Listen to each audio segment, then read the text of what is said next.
So I'm gonna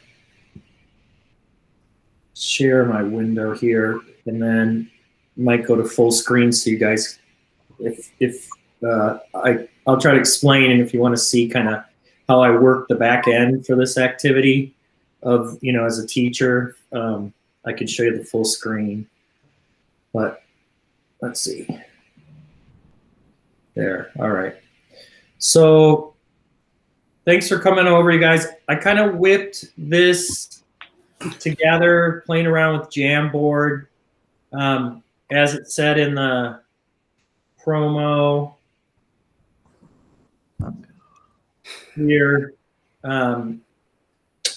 that I found that this, I'm really looking for student engagement. I was before distance learning, and really kind of as I've been teaching along. I know, Barrett, you have as well. I don't know how long you've been teaching, Joseph. I know Miranda's been around teaching a long time. But I definitely feel like I saw, in the last 10 years or so, really a kind of, to some extent, for whatever reasons, maybe blame it on the phones and stuff, this kind of like lack of focus happening in my classrooms, even in the old school classrooms, kids just really kind of disengaged. So this is kind of I'm always kind of constantly trying to find ways to like grab their attention, hook their attention, get through the grade level academics. So not turn it fluffy, keep the deep level academics, the curriculum, scope and sequence, but find ways to come at it from angles that surprises them, gets their attention. So I try to do that, and I try to find ways that do that that's not going to take me 6 hours on Sunday to prep it out. So this was after we started learning how to use Jamboard. I came up with this Jeopardy game. I want to give a shout out to Alex Trebek. I grew up watching Jeopardy. I was a rabid Jeopardy watcher, and I played Quiz Bowl, made the team, 8th grade team as a 7th grader, and always kind of liked that kind of game show mentality. So this is the basic board. As you can see, it's super simple. What I want to do is share the template with you guys in the link, and so that you can just make a copy of it. Let's see, here it is. Yeah.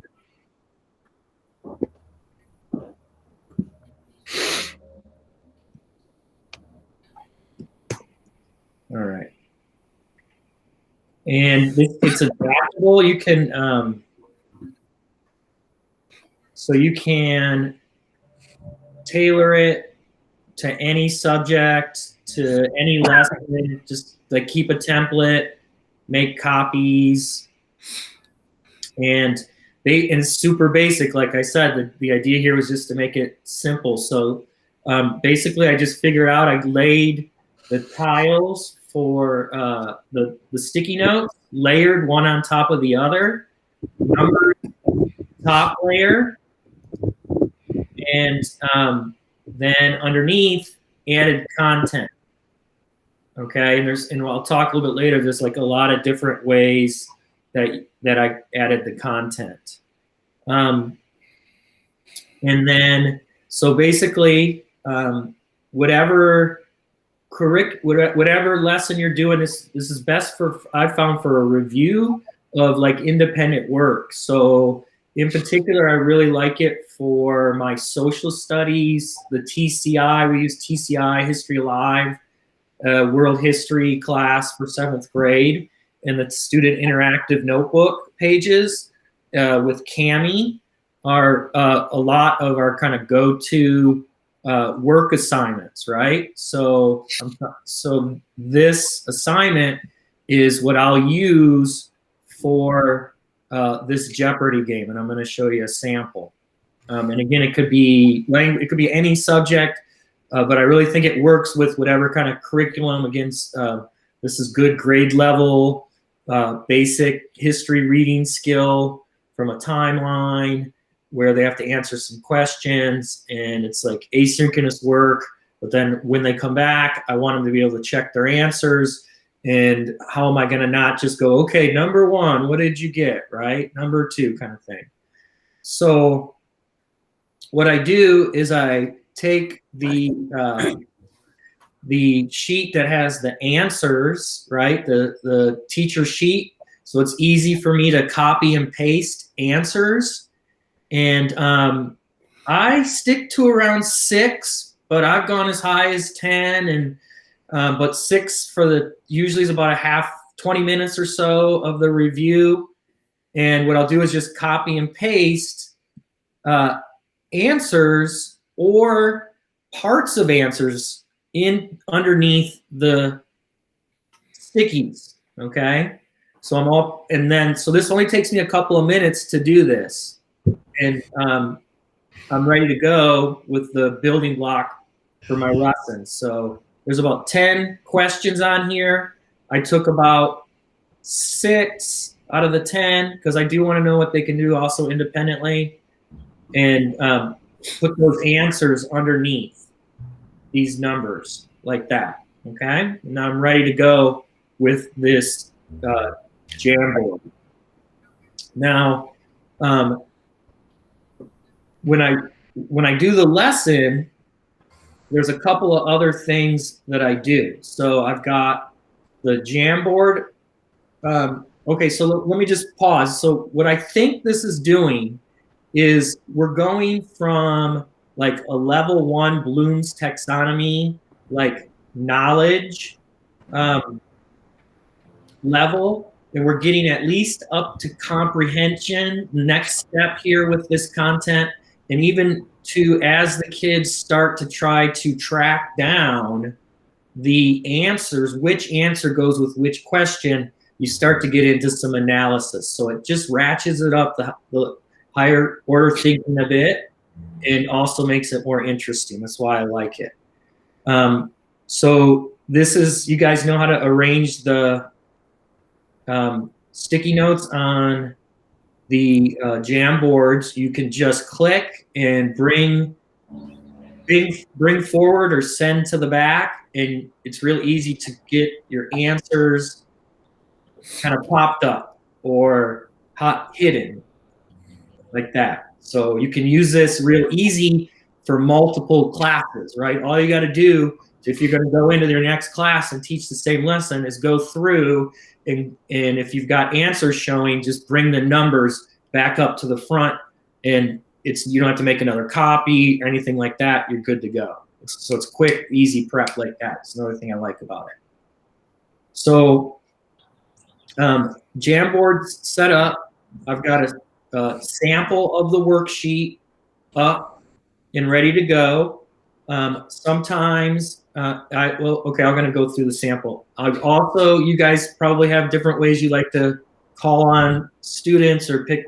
I use a random name wheel, so I get that up on a tab. Okay, and then I also pull up the content material, whether it's a reason I like to do the Jamboard with the timeline is because it's the answers for the research. It's all right here on this visual for the kids as well. So that's what that looks like in terms of the window that I present with. And I know we all have our different styles. I like to just use one monitor like I'm doing right now. I have a split screen. I have the meat on one side, and then I have my window that I'm showing to them split on the other side of the screen. So I can monitor the chat, monitor things, and then teach on this side. And then I'm gonna go ahead and see if I can share one more, just real quick, my whole screen, because I have another window open that where I bring in my sound effects, which are a huge hit, worth the effort. In fact, that Jeopardy music really, I think, makes the game for the kids. All right, let me see here. So let me present my whole screen for you. So you can see that real quick. All right. So I really just see, again, everybody's got their own style, but you can see this is how I teach pretty much all my lessons, and this works good for this. Screen it like this, go between the two, kind of have the chat open. And then I bury in the dashboard a third window where I've got my Jeopardy music. Wait for it.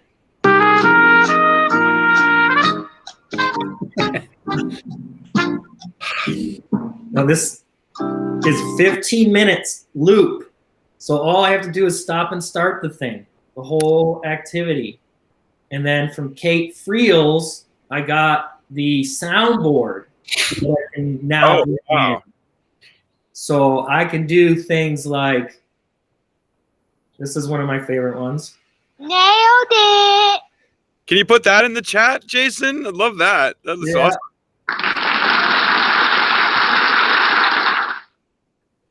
Let's see. This is a good one.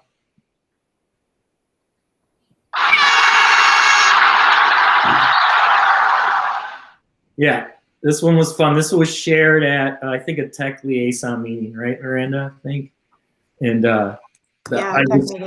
I just have a blast, just kind of just razzing the kids with this, and just kind of keeps them on their toes. I'll be like, what?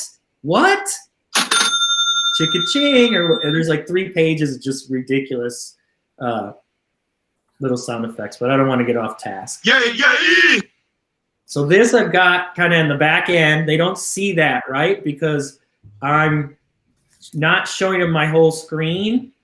I'm showing them my window that's got the content going. So I hope this is helpful just to kind of show you guys the kind of breakdown of how I run it. I know everybody's got their own kind of style, and maybe you've got 2 monitors going. Okay, so back to the one thing here. Okay, so yeah, so I'll pull up. So then I'll say, okay, we're going to do the review game, and you know, that was so good and creepy. I love that one. So I'll use that one. Actually, you know what I use that one for now? Is my polls. If you guys use the polls in Google Meet, I don't know about you guys, but I get about, if I get 60% to answer a poll, I'm feeling like I'm doing good. And I'm like, you guys can't even go over and answer a poll. So one thing I'm trying to do is use that audio cue, right? Like that creepy music, it means it's time to answer a poll. So I just tried that, started putting that in. So I'll go, okay, it's time for review. You kids, I expect you guys to have your Cami sheet open. I expect you to have your TCI timeline open for the game. And if you guys use your light speed, you can monitor it. You could add your light speed to that back end window with the sound effects and that kind of thing, if you've got the wherewithal for that, or a separate screen or device, however you want to do that. But so I'll give them some time to get up those resources. I'm going to keep mine up to model, and then here we go. So first thing I'm going to do is my random name chooser.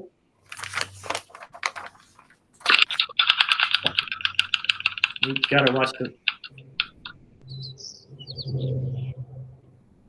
All right, and I go, all right, Denise Ramirez, you're the first one out there, first one up. And then, of course, I have to say, as you guys probably already know, Denise, I really hope you're still with us right now. Are you there?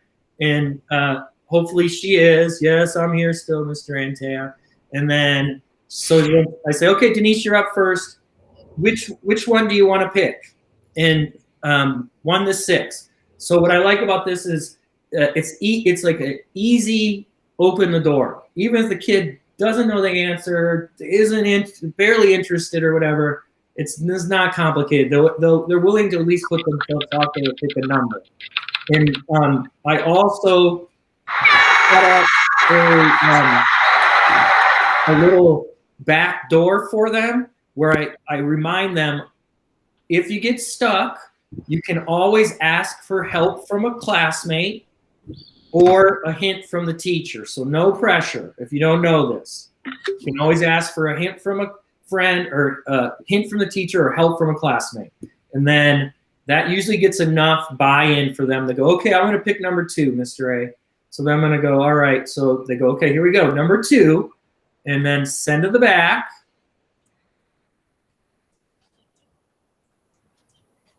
And there's my, let me do my sample. There we go, number 2, order, send to the back. And another thing I like about this is you can, just for the minute, just for this part, you can blow it up so it's easier for them to see. And you go, all right, Denise, the answer is about 700 years. Turn that on. And go to the worksheet and say, which question is about 700 years the answer to? And at this point, you're going to use your sheltering techniques as best you can, right? So sometimes I'll go, Denise goes, I don't know, Mr. Antea. And I'll go, okay, Denise, you want a hint? She goes, I want a hint from you. I'll go, okay, I'll tell you what, about 700 years, it's either 1, 2, or 3. And maybe I'll read them aloud to her. She goes, all right, Mr. Antea, I don't know, I want help from a friend. Then people will always jump in to save that kid because they all have been in those shoes before. They know how excruciating it is to be called on like that and not know the answer, right? And so they'll tell them. Some kids will play along and give a hint. Other kids will just tell them, it's number 3, it's number 3, right? And then you can, what I've ended up doing for continuing to keep kids engaged is so let's see, that answer about 700 years is actually number 4. How many years after North Africans began the trans-Saharan trade were camels introduced? So what I'll do is, to further help them, is I'll say, I'll put in like a closed sentence, right? So I'll say, camels were introduced to show them blank after trans-Saharan trade started. Like that. And I'll put that in there and show it up for them, give them a couple minutes to check, to do that. I might sometimes, I could use it as a teachable moment. For my 7th graders, it's like, notice I capitalized the beginning of the sentence. Notice, I have a capitalization mistake out there. Bonus, can anybody post in the chat which word should be capitalized, but it's not, right? And then somebody will go, oh, Saharan, right? And I'll go, oh, good job. And then it's a teachable moment. I can emphasize that skill that I've been working with them and capitalize the S and then leave it like this so that everybody at least has to make the connection, the engagement between here's the answer, here's where it goes, that answer goes in this blank. Okay, my sentence looks good. No, I'll change this around, that kind of thing. And then we'll go through it. And again, for a class or like half a class period, a review period, 15, 20 minutes max, maybe I can get through 4 to 6 of them, like that kind of. And it's been fun. What's up, Miranda? Yeah. Are they filling out that worksheet while you're doing the Jeopardy game? Is that the idea? That's the idea. The idea is they would come into class. That worksheet was asynchronous assignment. What I probably did the lesson previously was previewed the content, maybe did some guided reading with them, maybe started on, 2 or 3 questions, and then let them do asynchronous to the next, and it's due that day. It's due this day now. They're showing up to class. They're in a range of they didn't look at it since the last time we did it to they did it and they just need to check their answers. They're in that regular range of where the students are. And then this is just a fun way to close it up. And I'll use this in the first half of my lesson, and then we'll go into the next assignment. Cool. Thank you. Yeah. Yeah, let's see. I think I hit all my talking points for you guys that I wanted to share with you guys. Again, the key to this that I really like is is that it's easy prep, right? It's and you can just keep a template, make a copy, and then you have your answer key, digital answer key. You can just kind of even copy and paste those in or parts of those answers into that thing. And you can get through, you can use it for, if you're teaching one content level, you can use it for a couple days. You just bring those sticky notes back and forth like that and reuse it. Cool. Yeah. And the kids, and they dig it. They like the music. It's like a little earworm. It gets stuck in their head, and the kind of straightforward kind of academic review, it just doesn't work anymore. I don't know at the high school level. Barrett, I know you're at the high school level. We're just playing video games at this point, trying to find stuff that's fun, that teaches them. I don't know if you guys have played Money Magic. No, that sounds cool. It is a little bit addictive, though. You gotta try to help Enzo get to Las Vegas, and you get to pick different magic tricks. That's fun. Is that where do I find that? Oh, you click the link; it'll take you there. But this is like next generation consumer finance stuff. You're always just searching for tools that'll hook them and get them to spend more time learning what we need them to learn.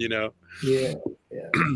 With another one that I haven't tried, but other teachers at Aptos Junior are trying is this one, Among Us. Have you guys seen that one at all? And that one's like okay. I'm gonna follow up on that one because that one's actually pretty popular. They even made like a club with my kids, and it's like one of those like mystery, like figure out who it is, like mystery dinner party type things. And there's like clues, and they kind of hunt it down. I want to play around with that.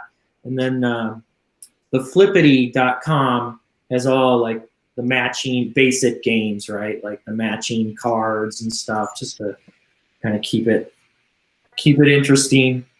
I've been doing that. Me against. I was just gonna do and you know what I like about these is often the kids will give you feedback about what is more interesting for them, right? So like I made a matching game.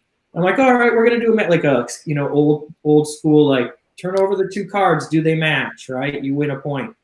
And then one of the kids was like, hey, how about it's us against you? And I was like, oh, game is on, right? And then all of a sudden, like hot interest spiked, right? There was mild trash talking being thrown around. When I called on people, they were responding, they were there, kind of thing. So yeah, that's kind of, and like I said, for me, this is definitely very pertinent for distance learning, but I feel like this was about 5 years ago. I was like starting to go in this direction because I was starting to really see a drop off and kids being able to kind of sustain their focus through a class period. I was trying to find ways to kind of spice it up. So nothing says spicy like Alex Trebek. I grew up with that guy, man. Well, this is gonna. You know what, Barrett? This is awesome because I do a CTE class for 7th graders, This might be perfect. Thank you The so games much. are pretty hard. I'm still trying to win some of those. Actually, been challenging. Yeah. Thank you for these fun tools. I'm gonna love the soundboard when we do. Yeah, and just watch your volume. Watch the volume because it varies to different tools. And if a kid has headphones on and stuff, like I've had kids be Oh like, wow, "You just like destroyed my hearing, Mr. Antana." Like, so that'll teach them. yeah. Oh. All right, you guys. I think that's about it. Unless there's anything else. Thanks for sharing.